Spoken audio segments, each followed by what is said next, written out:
ఇప్పుడు గతంలో ఇట్లాంటి పరిస్థితి వచ్చినప్పుడు కొంత కోదండరామ్ సార్ కొంత ఇన్వాల్వ్ ఎస్. అయ్యి నిరుద్యోగ యువత కోసం కొంచెం మాట్లాడడము, వాయిస్ పెంచడము, అవును. ప్రెజర్ చేయడం లాంటివి, లేకపోతే హరగోపాల్ సార్ లాంటి వాళ్ళు కొంత చేసినట్టు చూసాం. So yes. ఇప్పుడు మీరు ఈ గ్రూప్ 1 ఈ రెగ్యులారిటీస్‌కి సంబంధించి కావచ్చు, హైకోర్టు అంత స్పష్టమైన తీర్పు ఇచ్చిన తర్వాత కేటీఆర్ గారిని కలిసినట్టుగానే కోదండరామ్ సార్ గారిని అంటే వాళ్ళని ఏదైనా కలిసే అవకాశం ఉందా? కలిసారా? కలిస్తే ఆయన ఏం చెప్పారు? గవర్నమెంట్‌తో ఎందుకంటే ఆయన ఒక ప్రతినిధిగా గతం నుంచి కూడా ఉద్యమం నుంచి కూడా ఉన్నారు కాబట్టి ఆయన్ని అప్రోచ్ అవుతే ఆయన గవర్నమెంట్ మీద ప్రెషర్ పెంచే అవకాశం ఉండేదేమో కదా, దానికి మీరేమైనా ప్రయత్నం చేశారా, చేస్తున్నారా ఏంటి?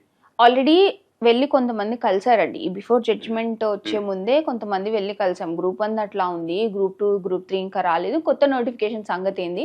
మీరు మాట్లాడారా? ఎందుకంటే నిరుద్యోగులందరూ కాంగ్రెస్ వైపు తిరగడానికి ప్రధాన కారణం కోదండరామ్ గారనే చెప్తానండి. అందులో నేను ఒక దాన్ని కాబట్టి నేను ఇంత స్ట్రాంగ్‌గా చెప్పగలుగుతున్నా. సో, అందరిని అటువైపు తిప్పినప్పుడు అంతే బాధ్యతగా వీళ్ళ గురించి మేము అడగక ముందే ఆయన మాకంటే ఒక అడుగు ముందు ఉండాల్సిన వ్యక్తి.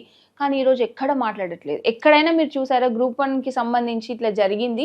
అది తప్పు అని అట్లా కాదు, వీళ్ళకి న్యాయం జరగాలని ఎక్కడైనా మా గురించి ఒక మాట మాట్లాడారా? ఏది ఉండదండి. ఈవెన్ మేమెళ్లి డైరెక్ట్‌గా కలిసినా తను చెప్పే మాట ఏముంటదంటే, నేను మాట్లాడతా. ఈసారి ముఖ్యమంత్రి గారితో మీటింగ్ ఉన్నప్పుడు మీ పాయింట్స్ నేను రైజ్ చేస్తా అంటారు. అదంతే. ఇంకా దాని నుంచి వచ్చే రిజల్ట్ ఏంటి అనేది మేము ఇప్పటి వరకు చూడలేదు. మేము అసలు కలవలేదు అన్నట్టు కాదు.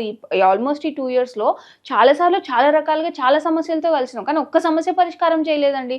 సో, ఇంక మాకు నమ్మకం ఎట్లా ఉంటది?